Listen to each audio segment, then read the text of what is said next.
Assalamualaikum warahmatullahi wabarakatuh. Perkenalkan, nama saya Nurbaiti, saya kelas dari IB.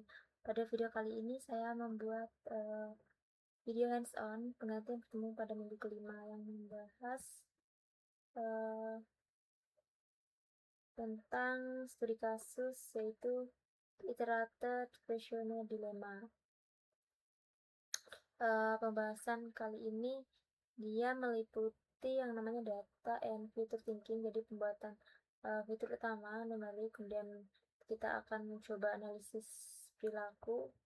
Di sini ada tersangka A dan tersangka B. Nah, sebelum itu sini kita masuk kepada permainannya. Permainan pada iterator questionnaire dilemma. Ini ada dua pemain, ada tersangka A dan tersangka B. Untuk setiap putaran ini mereka mempunyai dua pilihan tindakan, yaitu ada C dan D. C ini sebagai corporate atau yang bekerja sama, sedangkan yang D atau kita sebut juga dengan divide D, yang berkhianat. Jadi pada studi kasus ini kita akan diberikan riwayat langkah. Di sini ada langkahnya selama 12 putaran. Jadi tugasnya di sini bukan mencari siapa yang menang, tapi menganalisis pola perilaku dari tersangka B. Kemudian di sini kita pakai pendekatan data future thinking, yang nantinya dia agar dapat memprediksi langkah berikutnya itu apa. Untuk data dan future thinking, mengapa kita pemecahan kasus pada kali ini kita pakai data and future thinking? Jadi kan dalam artificial intelligence, keputusan itu dia tidak hanya dibuat berdasarkan dugaan, tapi keputusannya dibuat berdasarkan data yang sudah ada. Jadi kita bisa lihat dari riwayat langkah tersangka si B ini nanti akan diubah jadi beberapa fitur numerik yang nantinya perilakunya dapat diukur atau dianalisis.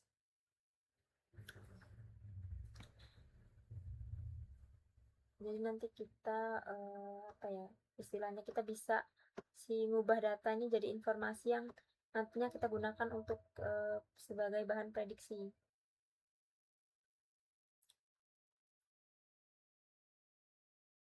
Dan masuk lagi ada pakai fitur-fiturnya.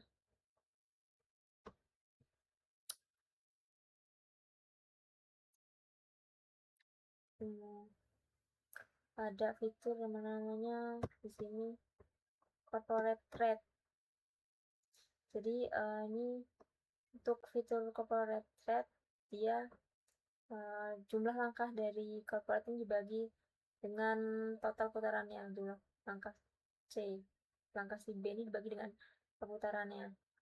Jadi dari 12 putaran ini si tersangka B ini melakukan corporate sebanyak berapa kali? Kita cek di sini dia sebanyak 8 kali. Sehingga dia dijumlahkan menghasilkan 0,667, sekitar nilainya 66,7%. Jadi untuk tindakan tersangka B adalah bekerja sama. Dia lebih sering kooperatif daripada defect-nya berkhianat.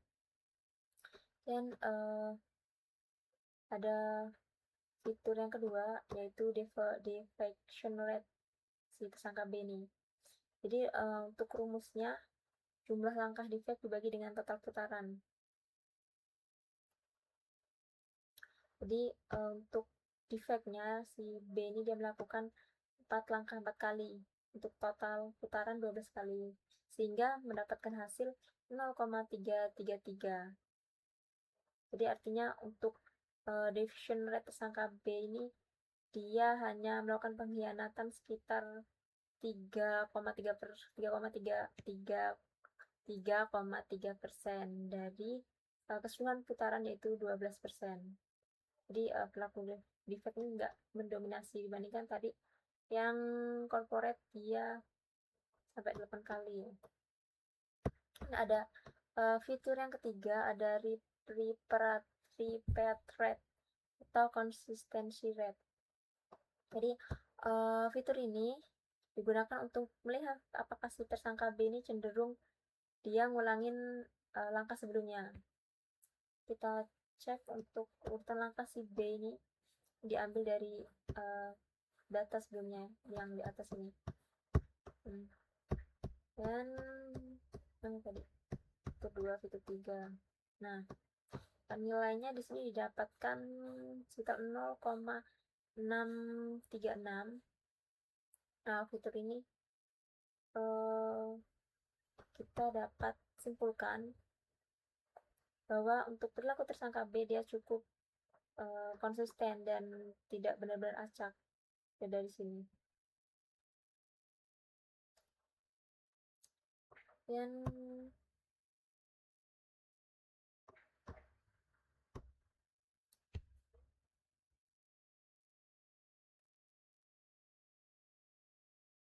ini analisis untuk ketiga fitur ini kita bisa simpulkan bahwa si tersangka B ini dia lebih sering melakukan si corporate daripada si defect-nya. Dia lebih ke kerjasama daripada dia mengkhianati.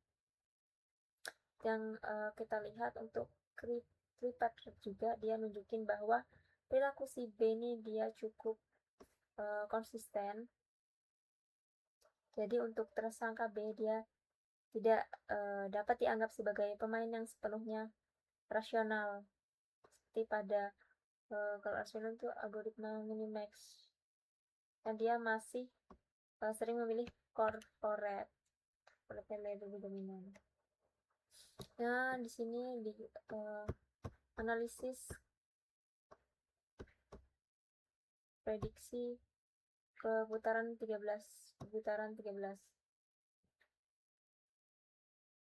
Nah, dari hasil-hasil fitur, jadi kelompok kami ini memprediksi bahwa putaran ke-13 tersangka B dia akan memilih corporate atau C.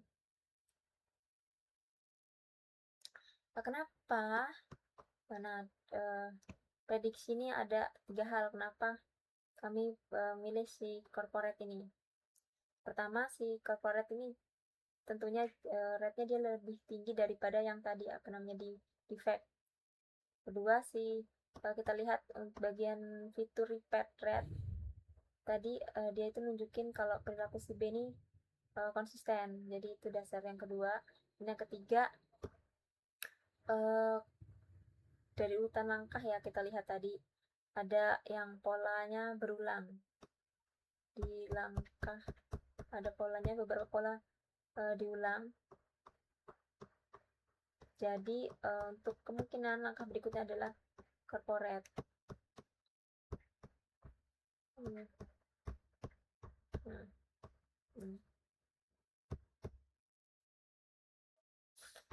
Kemudian kenapa dalam kasus ini si machine learning ini dibutuhkan waktu tadi ada waktu 45 detik. Jadi jika dianalisis dari kasusnya yaitu 12 putaran, analisisnya tentunya masih dapat dilakukan secara manual. Tapi kalau jumlahnya itu banyak, bisa ratusan, ribuan, bahkan jutaan, dianalisis ke manual itu nggak efisien. Jadi kenapa si ML ini dia mampu melakukan? Makanya kita pakai ML yang mampu mempelajari pola secara otomatis. Jadi dia menghasilkan prediksi yang lebih konsisten dan dapat tentunya menangani data dalam jumlah besar.